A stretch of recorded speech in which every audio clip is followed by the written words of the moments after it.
अज्ञानतिमिरान्धस्य ज्ञानाञ्जनशलाकया चाक्षुरुन्मिलितं येन तस्मै श्रीगुरवे नमः।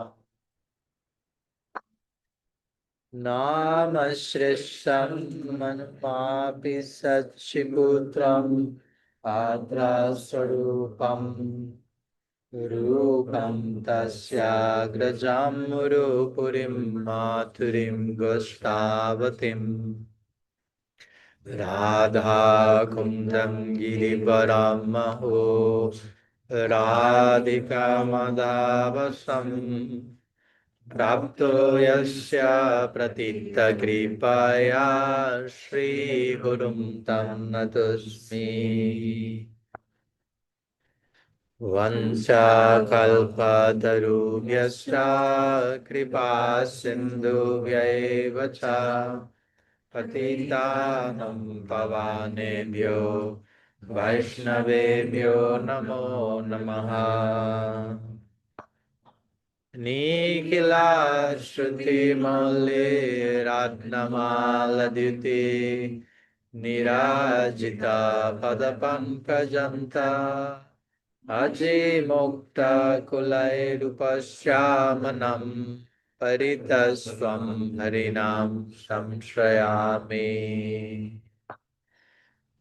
अनार्पिताचिरिं चिरात् करुणयावतीर्णाकलहो समर्पयितुमुन्नतोज्ज्वलरासं स्वभक्तिश्रियम् हरिपुरता सुन्दराद्युतिकदम्बसन्दीपितः सदा हृदये खन्दरे स्फुरतो वासचिनन्दनः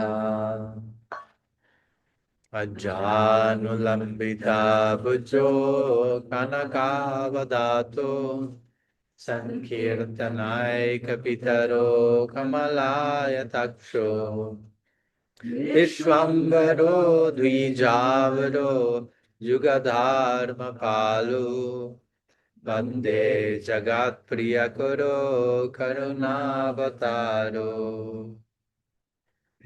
लादिनी शक्ति स्वरूपाय गौरङ्गसुहृदाय च भक्तशक्ति प्रदनाय गदाधर नमोस्तुते।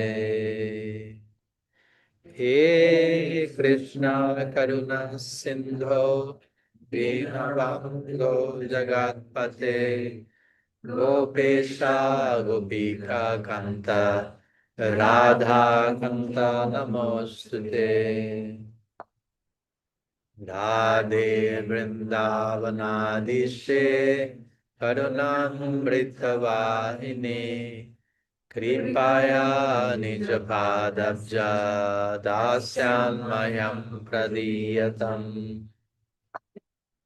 भक्त्या विहीनाय अपराधलक्षाय हितश्चाकमादितरङ्गमाध्ये कृपामृतं शरणं प्रपन्नं वृन्दे नमस्ते चरणारविन्दं वृन्दे नमस्ते चरणारविन्दम्।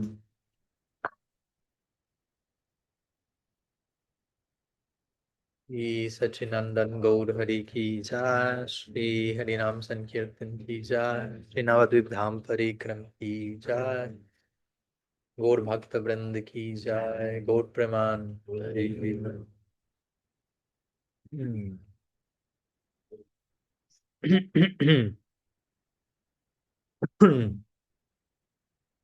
So good morning to all. Pranam.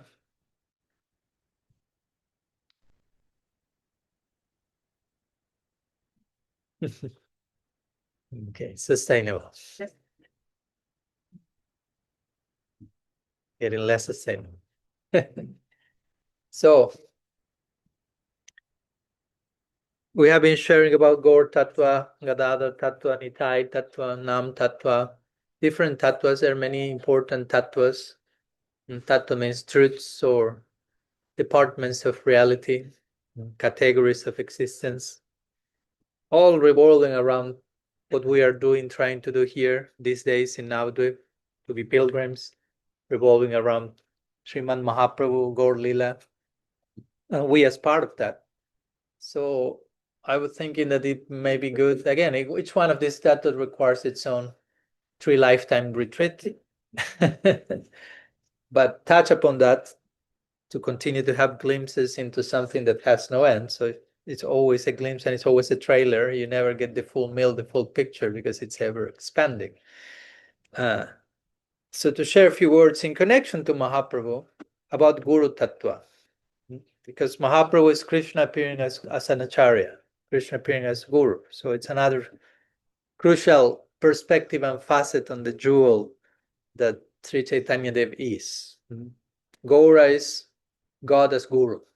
And how Mahaprabhu embodies the ideal spirit of a mentor, a teacher, and how we are to learn from that, and how we are to not only look for that, but also embody that for others.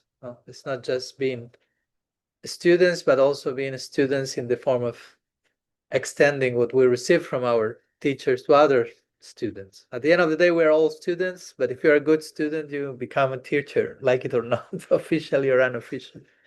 Again, Guru is not an official ecclesiastical post assigned by a particular department or agency. It's what happens when you become a transparent, as Prabhupada will say, be a medium for God's presence in your life, and that extends to others by force of that transparency. Whether you are known as a guru or not, that's secondary. So just to begin there, because sometimes we have, again, very narrow-minded ideas or definition. Guru means someone who is initiating disciples and giving diksha. And that's only Guru. And from that we have all these reductionistic questions when we introduce each other. Who's your Guru? And just, I want one name.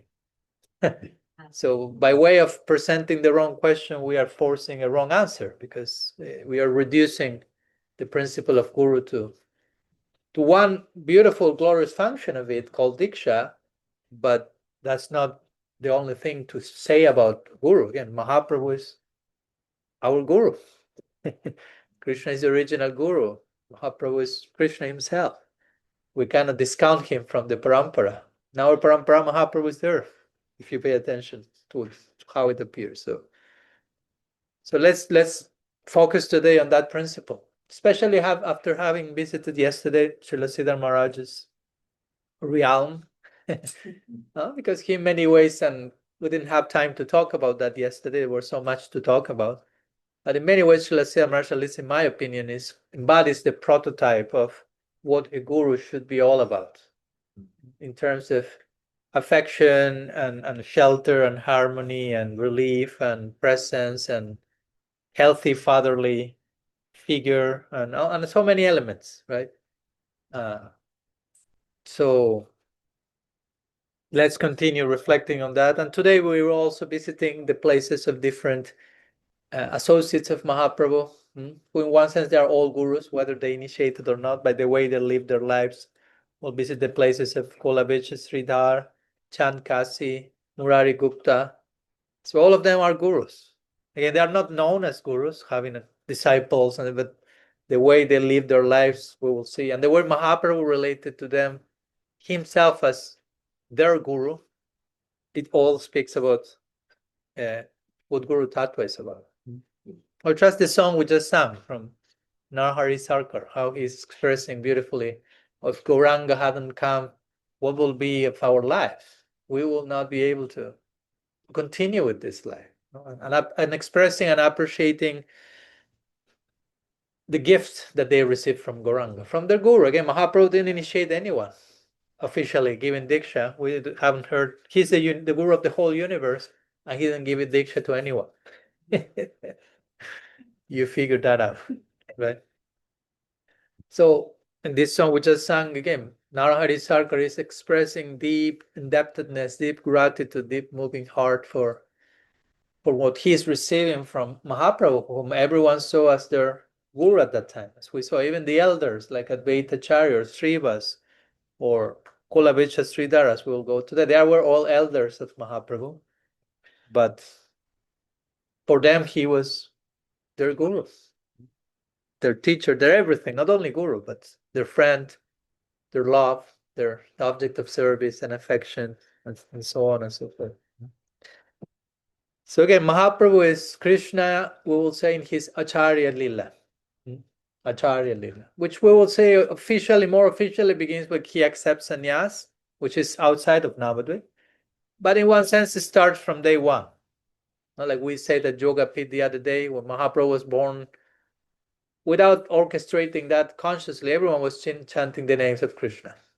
He was born in such a way that lunar eclipse, everyone was outside, Purnim, Gaur Hari Gaur. By his very presence, people felt inclined to chant. That's what the scriptures say. Right? The symptom of the greatest of all personalities is that by their breath, Mahaprabhu himself will say, a Kanishta Bhakta is someone who said Krishna once. Krishna, okay, you're welcome. You're in. It's already glorious. No, Kanishta is not a bad word. Oh, he's a Kanishta Bhakta. Wow, you're already in the path of bhakti. That's glorious. Even if it's in the beginner's chapter, you're already on the way. Gaur Haribol. A Madhyam is someone who is constantly chanting Krishna, not only once.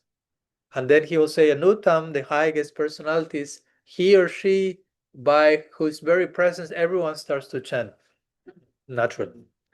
So that's Mahaprabhu, right, coming out from the womb. He comes out, everyone says, Hari, Hari, go. And then he will continue making everyone chant by hook or by crook. He will cry, and his crying only will be stopped by everyone chanting Hare Krishna. So he kept everyone chanting. Right. So he was Krishna in his Acharya Lila in different ways from the very beginning, and more overtly officially when he accepted sannyas and became a teacher of society. And as we said many times, an Acharya means someone who teaches by āchar, right? Precept, but also walking the talk.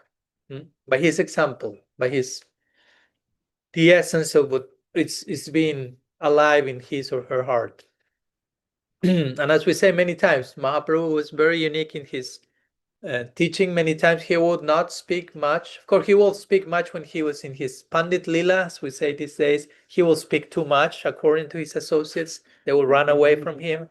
There comes Nimai Pandit, he wants another debate. He was blah, blah, blah, grammar, blah, blah, blah, logic, blah, blah, blah. Let's quickly jump to the Ganges, swim to the other side and avoid all that stuff. He speaks too much. Yeah, that was his Pandit Lila, which we already explained, was with the purpose of showing knowledge is not the all in all. Brain in knowledge, being a genius in intellectual terms, he ultimately leads nowhere in terms of bhakti.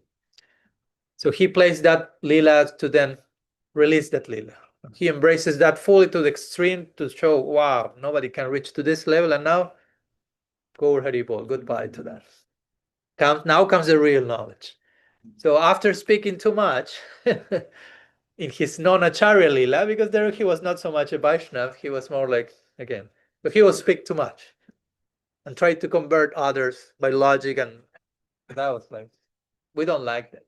All the votes were like, come on, become a Vaishnav. When will you become a Vaishnav? So all the Vaishnava communities pray, may Nimai become a Vaishnav, may Nimai become a Vaishnav. By the blessings of the devotees, God becomes a devotee. So when he becomes a devotee and he starts his prachar, his teaching, he starts to speak less and less. He has lots to say. He's Bhagavan himself, full knowledge is there. But many times his main teaching is by example. As we gave the famous example in his conversion to Sarvabhauma Bhattacharya, which happened not here, but in Jagannath Puri. Sarvabhauma was the greatest logician on earth, and Mahaprabhu converted him by being in silence for 7 days and listening to him, being present, listening attentively, offering listening, offering presence, empathic regard for the other in silence, not a word for a week. No, you have to have a controlled tongue, not to want to. I have something to say. I disagree. He basically disagree with everything he was listening, but he was able to bear with that for a week. Imagine, right? Empathically, right? Receiving, understanding, compassionate, listening. Okay. And after 1 week, Sarvabhauma Bhattacharya was disarmed. Disarmed? Like he's not saying anything. But I cannot say he's not listening. He's listening. He's a pandit. I know he understands what I'm saying, but he's not saying anything.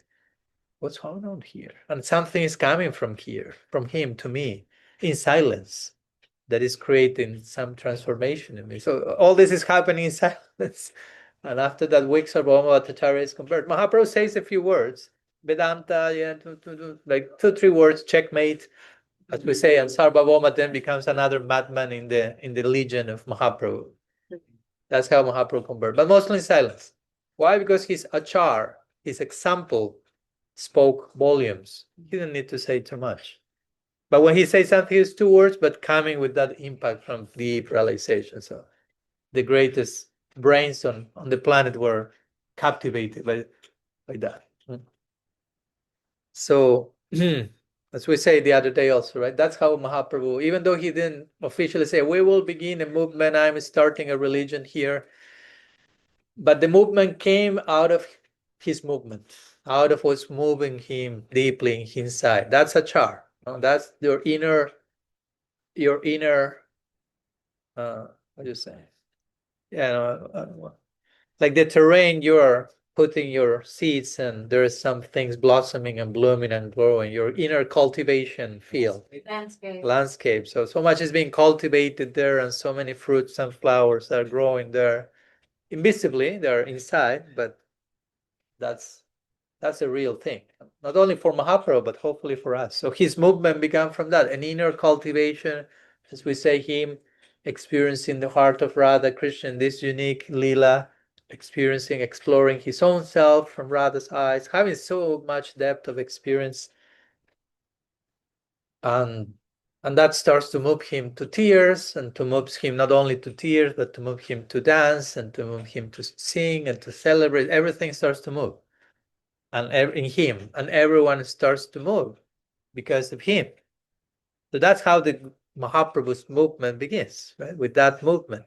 Yeah, āchar, deeply internal, moving chords there. And as Maharaj was saying yesterday, we're explaining this as the Sattvic Vikars described in tradition, the scripture, like external bodily symptoms of inner ecstasy.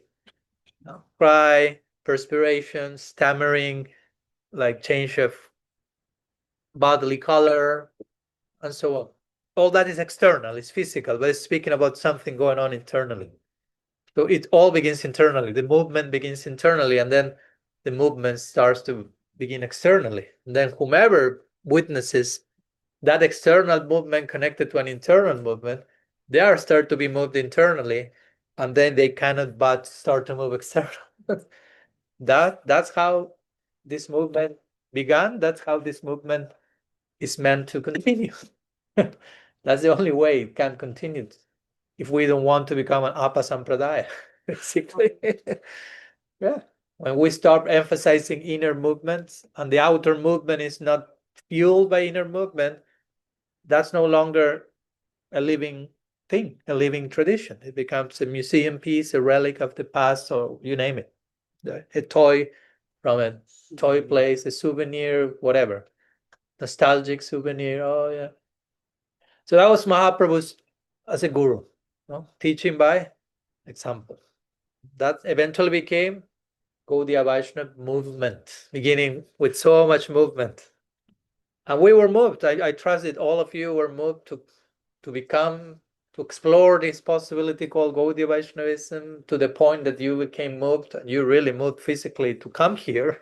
You have to move from your countries. Hopefully there's no clandestine project here that everyone was paid $10,000 to come to the parikrama, but actually you didn't want to come. So something is moving, and that's what's moving us here, and hopefully continues to move. As we say yesterday, quoting this Christian line, always preach the gospel and whenever necessary use words. Right? So they're actual preaching, they're actually prachar. We use that word, unless again we honor the presence of our whiteboard here. So āchar again means conduct or internal experience, and anacharya comes from someone who has a char, and prachar, right? A little too big, but I have to emphasize the point. So āchar means conduct, example, and pra means a very special type of. Like Bhaktivinoda Swami Maharaj was saying, quoting yesterday, verse from the Bhagavatam, satam prasangam mama vidya sambido. That the Bhagavatam is talking not about sadhu sangha, but sadhu prasanga. So prasanga means a very special type of sangha. Not just sangha, but prasanga. So prachar, that we translate generally as preaching, actually means a very special type of āchar.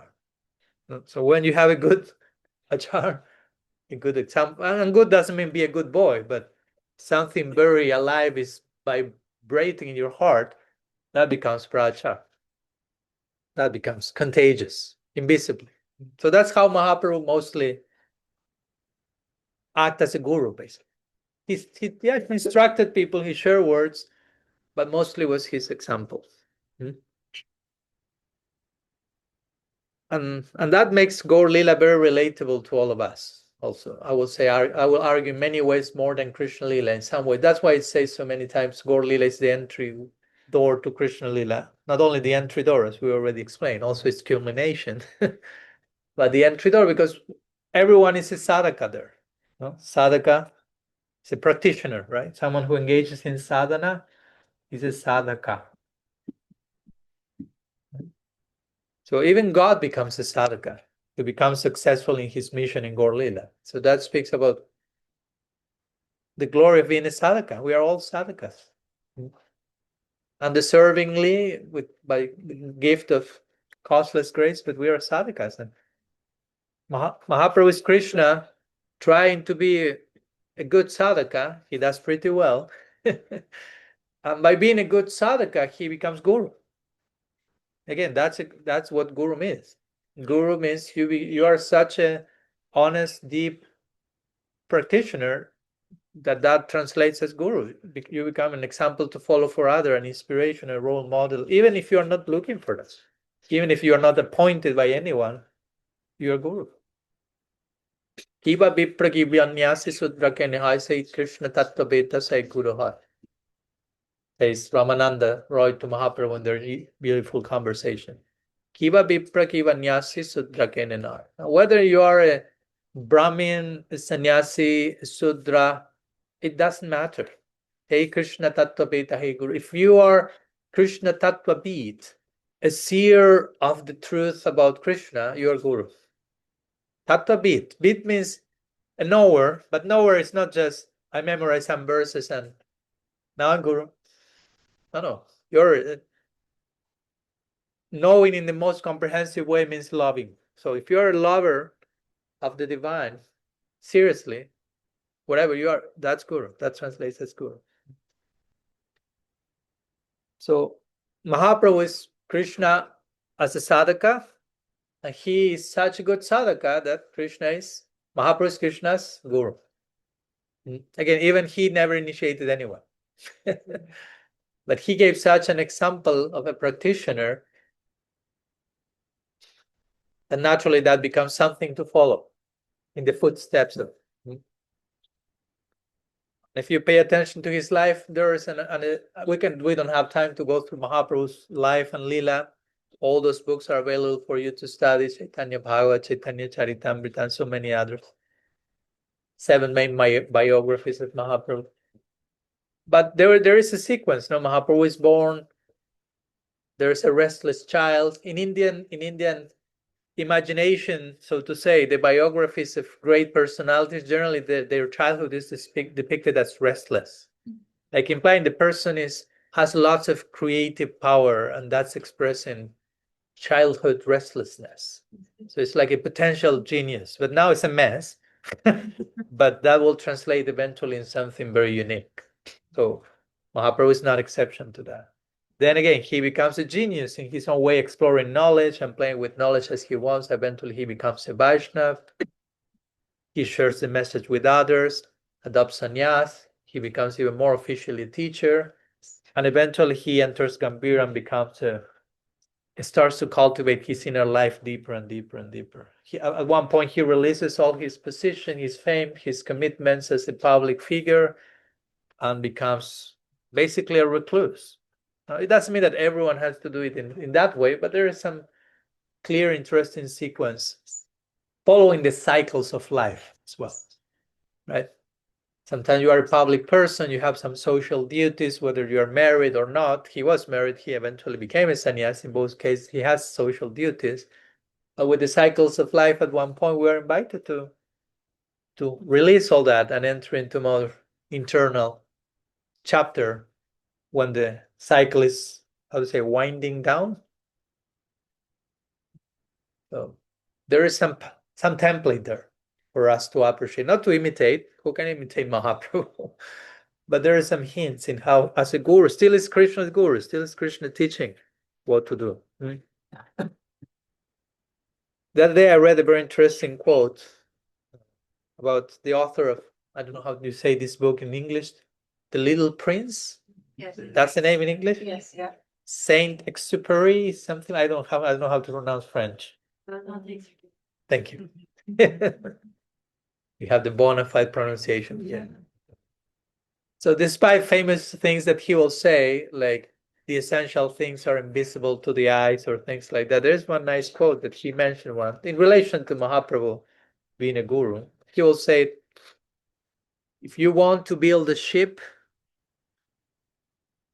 don't drum up people to collect wood and don't assign them tasks and work if you want to build a ship, but rather teach them to long for the endless immensity of the sea.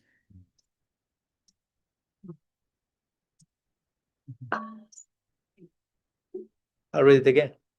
We are coming back to the tavern now. Some poetry. Some drinks.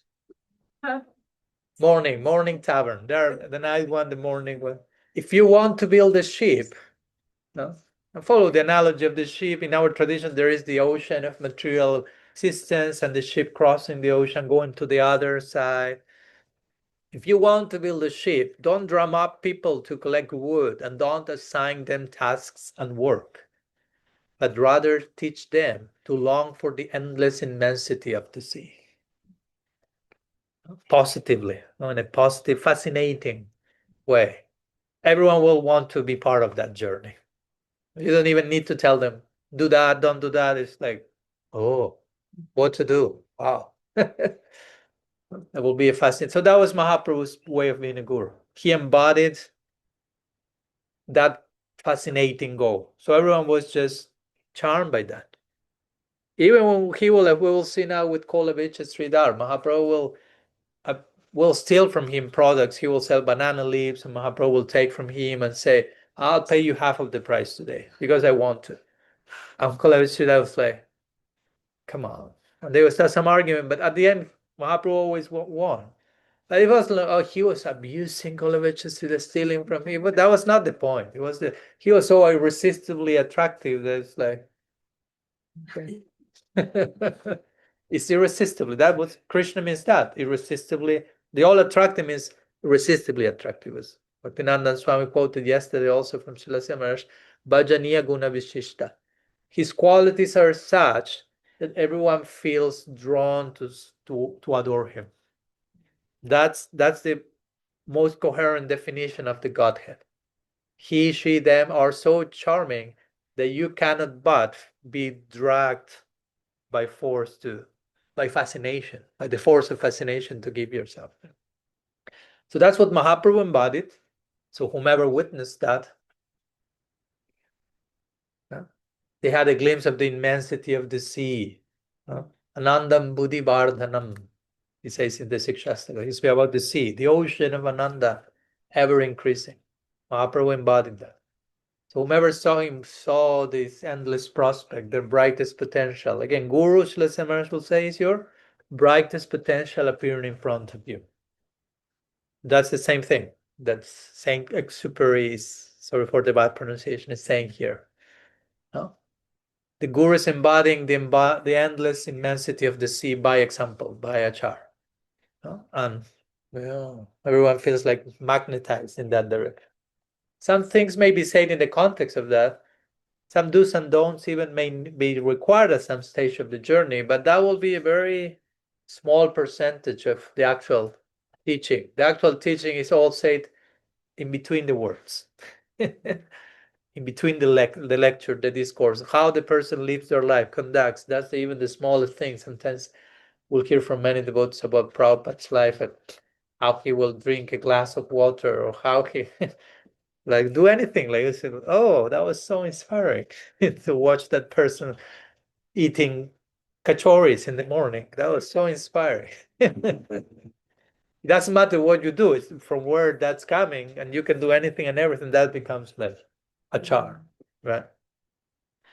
So again, the similar way, Mahaprabhu, he'd say a few do's and don'ts, but his main instructing and guruship was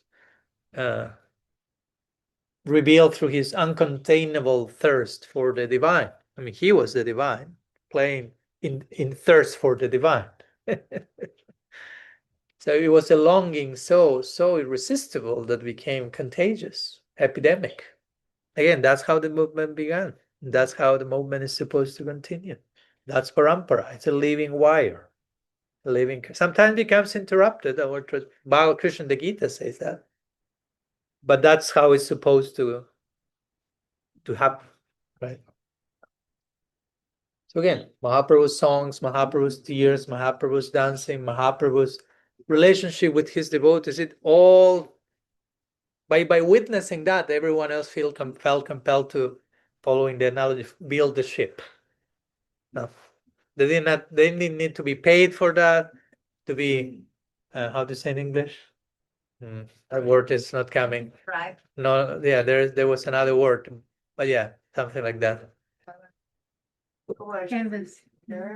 Course. Yeah, anyhow, that was there's a very specific word, but it's not coming.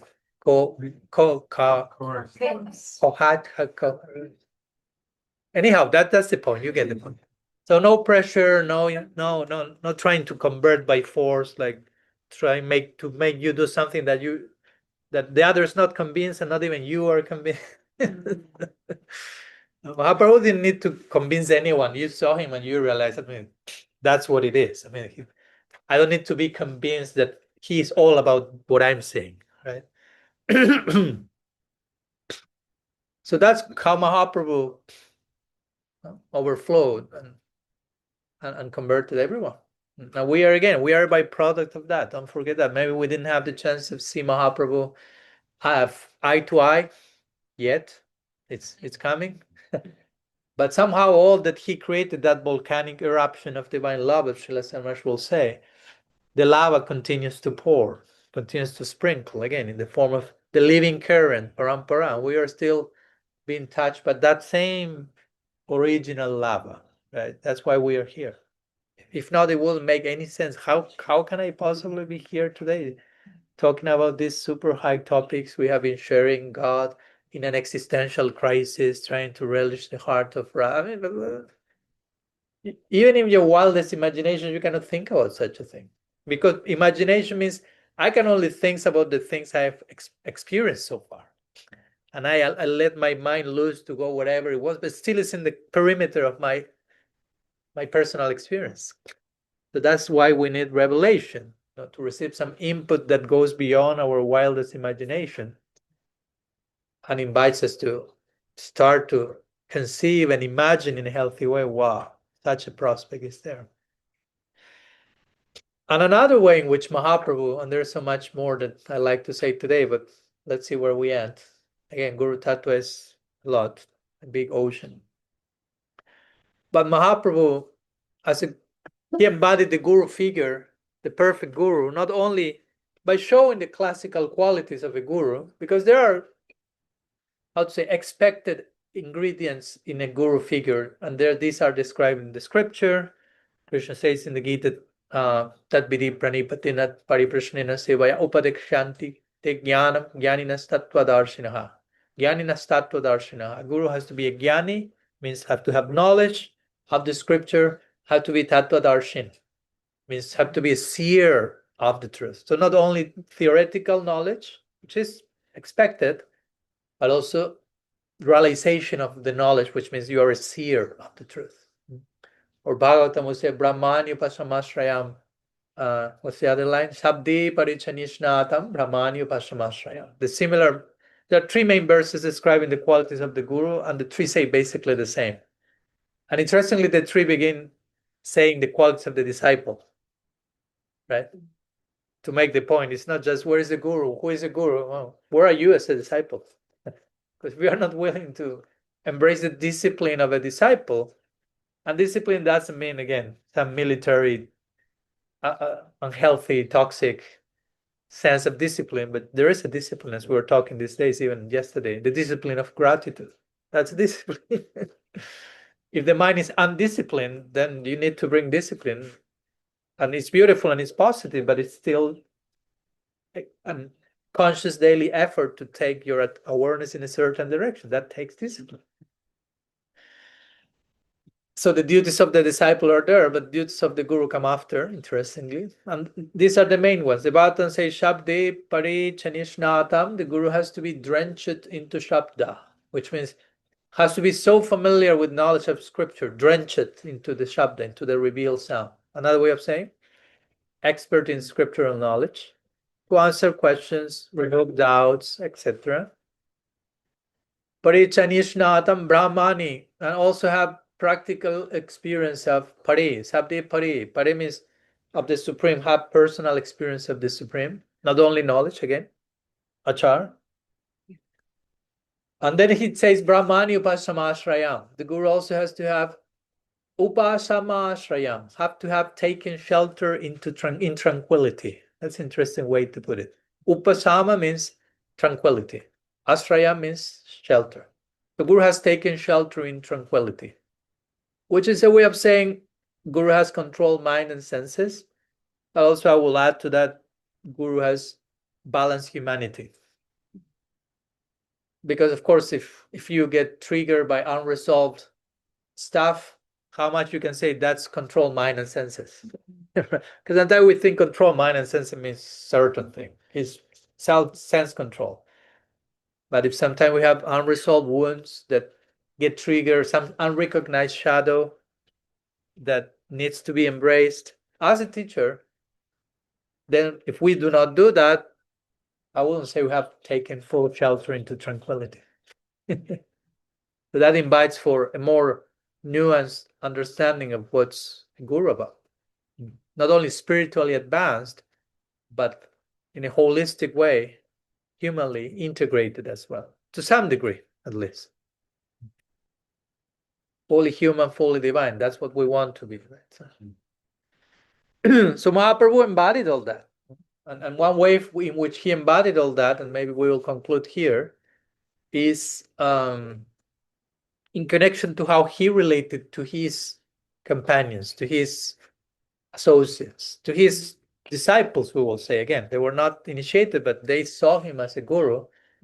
Though many times he was the one seeing them as guru and worshipping them, as we said the other day in Nandanacharya Bhavan, how he treated Nityananda Prabhu, and Mahaprabhu himself fell at his feet, and how much affection, how much love he had for his disciples. We will share many stories today at the place of Chand Kasi and Kolevich, Sridhara, Murari Gupta. Again, how Mahaprabhu was a devotee of his devotees. That's the non-differentiation that happens, as we were talking yesterday, the sayuja, the merging of hearts, the devotional sayuja. At one point, you don't know who is the Lord and who is the devotee. There are these beautiful prayers in the life of Mahaprabhu that many times he will offer prayers to his devotees. And those prayers in other parts of Mahaprabhu's Lila, you will see those prayers being offered by Mahaprabhu's devotees to him. Well, so the same prayers offered by us to the Sweet Absolute, many times Sweet Absolute takes them, owns them, and offers them back. Or probably he starts offering them first, and then that's why we are now trying to offer something back to him. It all begins from the source. So at one point you don't know who is the Lord and who is the devotee, right? Because that's the self-identification of Bhagavan. I'm a devotee of my devotee. That's what he says all around the scripture. I'm a devotee of my devotee. Bhakta Vatsala, I'm very affectionate to my devotee. Bhakta, that's a beautiful definition in Srimad Bhagavatam.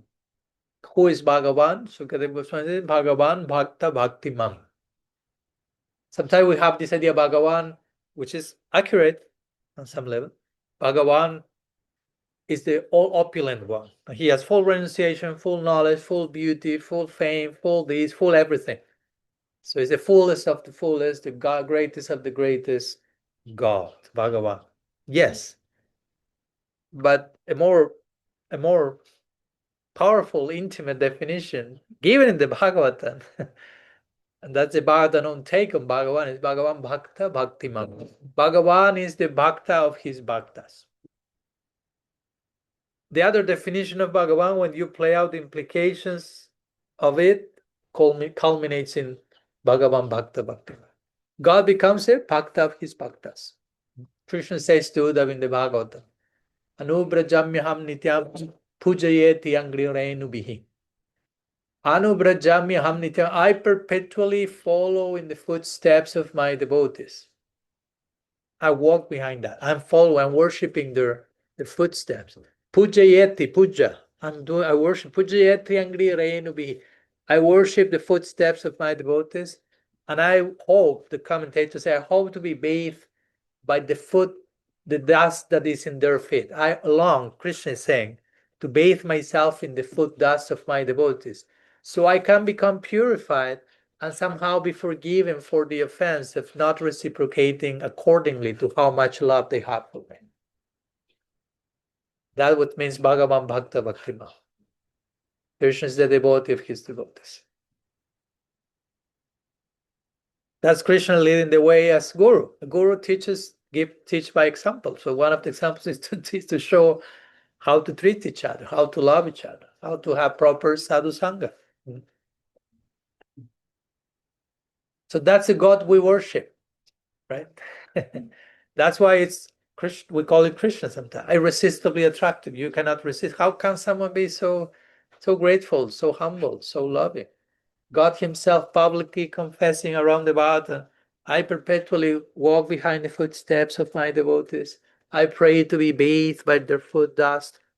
So somehow I get purified by the sin of not reciprocating accordingly to how much they love me. What to do? I'm eternally indebted. Again, Gaura-Lila means that. That's how Gaura-Lila happens. Krishna feeling all this indebtedness, all this gratitude, what to do, how to do. And here we are as a byproduct of that. Gaur Hari Bo. So that's Mahaprabhu leading the way, by example as Guru, how he's treating his devotees, embodying the ideal definition of sadhu sangha. Rupa Goswami says sadhu sangha has to have 3 ingredients. One more time to the whiteboard for the nerdy ones. Swajatiya.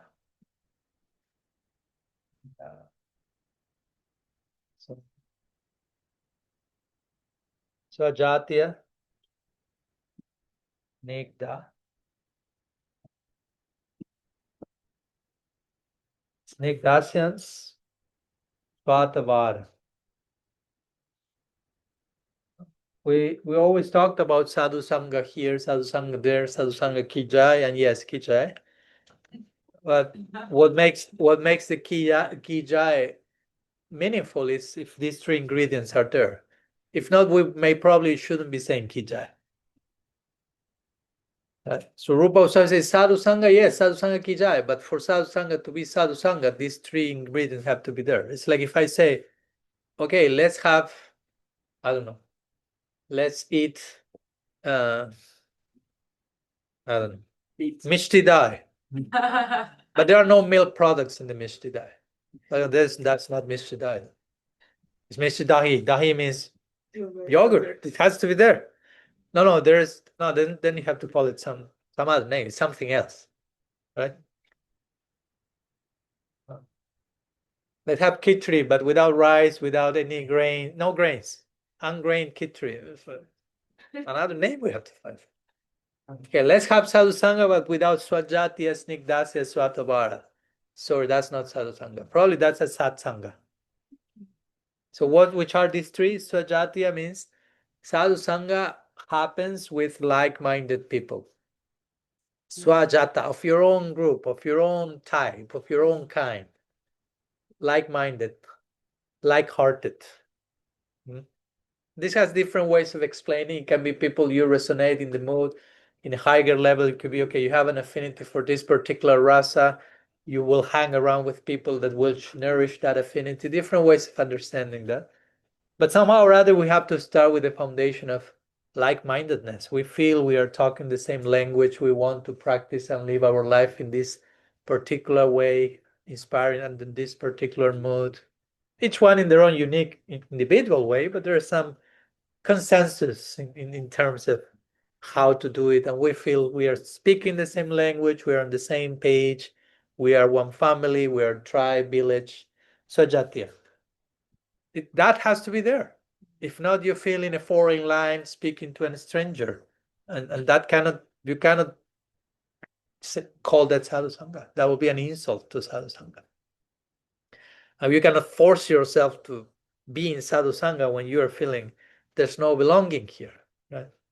Snigdasya, which all are an extension of the other. Snigdasya, snigdha means affectionate. So affectionate has to be the currency. You have to be experiencing there is affection happening. Of course, some other stuff may happen in the way. We are not yet in Golok. We are not affection from tip to toe. Still, some things make it, but there's a prominence of affection. There is a loving concern for each other, for ourselves. There's affection taking shape in so many expressions in the interactions between devotees. As yesterday, also Bhaktinandan Swami Maharaj was explaining this verse from the Gita 10.9. Bodhayanta parashparam. All this is part of loving interaction, enlightening one another. Swatabhara, that comes there. Swatabhara can be translated as associate with people that are higher than you, more advanced, which of course there's a whole case to make for that. We have nothing. It's very desirable to have elders in our lives. We can take shelter in, feel safe there, nourished, inspired. We can trust fully. We can open our hearts more and more, be whomever we are and feel I'm in safe hands here. I'm empowered by being vulnerable, fully open and naked in front of someone who is well-wisher and is pouring so much healing inputs that being reborn over and over again many times per day in their company and dying many times per day to be born.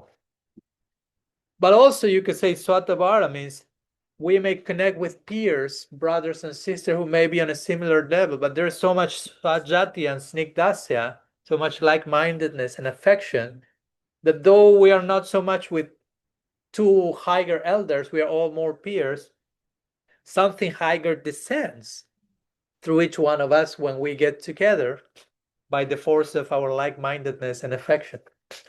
So a higher current, let's say this group, I'm just talking hypothetically, I'm not saying this is a fact. Let's say the whole group are Madhya Mahadikaris. And again, you don't find one group with everyone on the same level, just an example.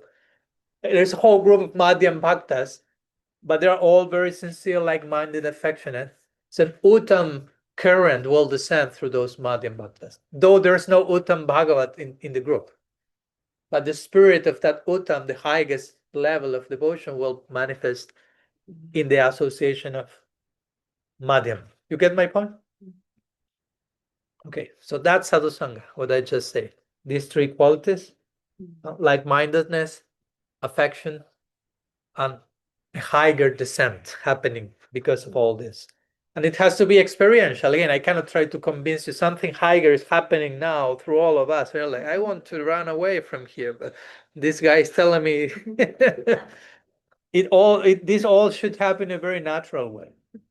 Not forced, not coerced, not institutionally imposed, not anything of that, but just you find your belonging. Oh, yeah. So Mahaprabhu embodied all this. That's my point. We're talking about Mahaprabhu as an example of Guru. So a Guru embodies all that in how he treats everyone else, how he relates to his followers, as we'll see today, and we have seen so far. How he relates, how he feels indebted, how he loves them, how he learns from them, how they learn from him. Again, it's always reciprocal. Bodhayanta parasparam. Verse from the Gita we were explaining yesterday. Chapter 10, verse 9. Devotees get together, bodhayanta parasparam, they enlightening one another. It's always reciprocal. It's not just, I'm enlightening all of you, and you are not sending anything back to me. It's just pure enlightenment, unidirectional, sheer enlightenment from one. No, that's not. So now, hopefully, something's coming from me to you, but I'm happy to say something's coming from you to me just by witnessing your faces, even if you are not doing the blah, blah, blah I'm doing now. Right? So again, sadhu sangha, you ultimately being having such meaningful reciprocal exchanges that ultimately you end up being a guru for one another. Even though there is no official labeling, oh, he's your guru, but something's coming through you to the others, and that's Guru-Tattva descent.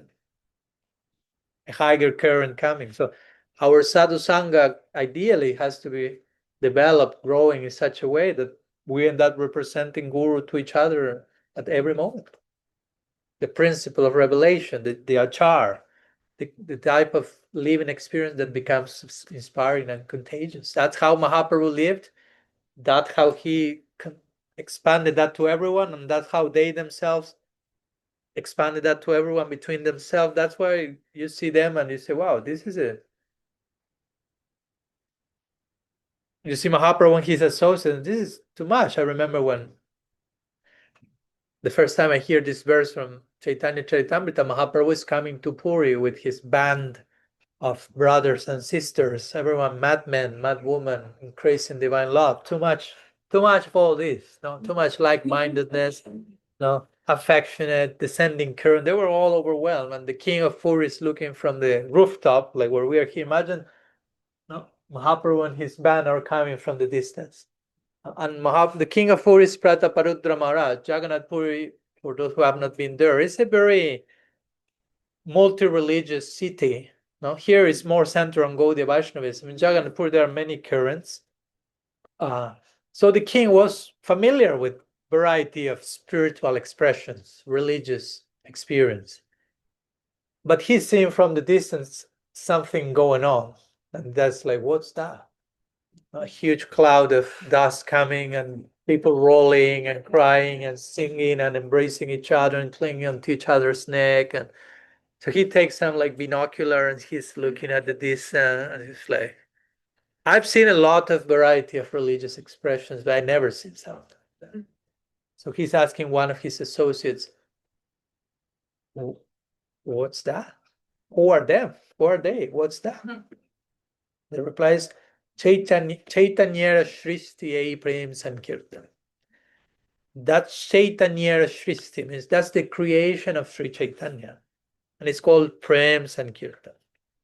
Not just Sankirtan, Prem Sankirtan. We already talked about Sankirtan the other day. Sankirtan entails Samyak Kirtan, Sangha Kirtan, Sambandha Kirtan. How to relate to each other and everyone properly. With like-mindedness, ultimately we should feel like-mindedness to everything, because at the end of the day, Vasudhaiva Kutumbakam, there's only one family. We have to begin somewhere. We may have to begin with what we feel is this my tribe, but hopefully by doing that you realize there's only one tribe, Vasudhaiva Kutumbakam. The pity is that most of the people do not know that and live as there is not only one tribe, but at least we should know that. and all this. Snigdasya, affectionate. Svatavara, something higher coming always. If you are properly situated, no matter what's in front of you, you will receive a higher descending current. Yesterday we were at Srila Siddhar Maharaj's place. Sometimes Srila Siddhar Maharaj will read the newspaper to know what's going on in the world. But sometimes the devotees were confused, like, he's a devotee, he's an acharya, guru. You are supposed to be reading Srimad Bhagavatam, not the newspaper. And Bhaktisundar Govinda Maharaj, his disciple, he told them, when Guru Maharaj reads the newspaper, it's like reading the Bhagavatam. For him, he can draw Bhagavatam from newspaper. When we read the Bhagavatam, this for us maybe it's like reading newspapers. So what's going on the outside? Oh, he's reading the Bhagavatam. I'm not so sure. Oh, he's reading newspaper. Who knows? So we shouldn't judge by the external. So anyhow, some thoughts about what's proper sadhu sangha, which at the same time implies what's proper guru, how a guru relates to others, and how all this has been embodied by Mahaprabhu in his personal, radically personal relationships with each person, with each one of his associates, how they felt for him, like we just sang today in the morning. One of those many who experienced Mahaprabhu as a guru, as a teacher, as a like-minded, like-hearted, affectionate, higher current. Now, Harisarg, he will say, as we were singing today, if he will have not come, what would have been of us? Would have been totally dead. I mean, I cannot even think about not having him. They were like mad and desperate in love for him because they felt so much is coming. So that's the kind of experience we all need to have in connection to Guru. Again, Guru is not just one figure. It's a department. It's a principle that descends and expresses through sometimes one main figure, but ideally, eventually through so many, and ideally in sadhu sangha.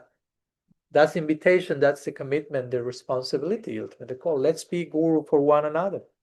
Not so much like I will teach you, I'm your guru, but just let's bodhayanta parashparam. Let's interact in a way that is mutually enlightening. To shanti chara manti cha, that gives satisfaction, contentment, peace, particular taste, inspiration. That's what happens in the world of love. Whatever interaction happens is simultaneously nourishing and enlightening, and for everyone in every direction. So here we are training the muscle, the heart muscle to get there. Okay, Sriman Mahaprabhu ki jai. And let's conclude with a few minutes. We are more relaxed today. Parikrama will be in the nearby area. We will be taking lunch here, so we will have time. Let's do a little short triad sharing to bring all down. Just a simple one again, not particular prompt, but just sharing whatever touched you the most in today's sharing, and why that landed particularly for you in that particular way. So we'll spend a few minutes, maybe 3 minutes each. So we do 10-minute exercise before we go for breakfast. Okay? Let me pause the recording and we will select the groups. Sriman Mahaprabhu ki jai. Shri Harinam Sankirtan ki jai. Shri Guru-Tattva ki jai. Navadvim Dham Parikram ki jai. Gaur Bhakta Vrinda ki jai. Gaur Premanand.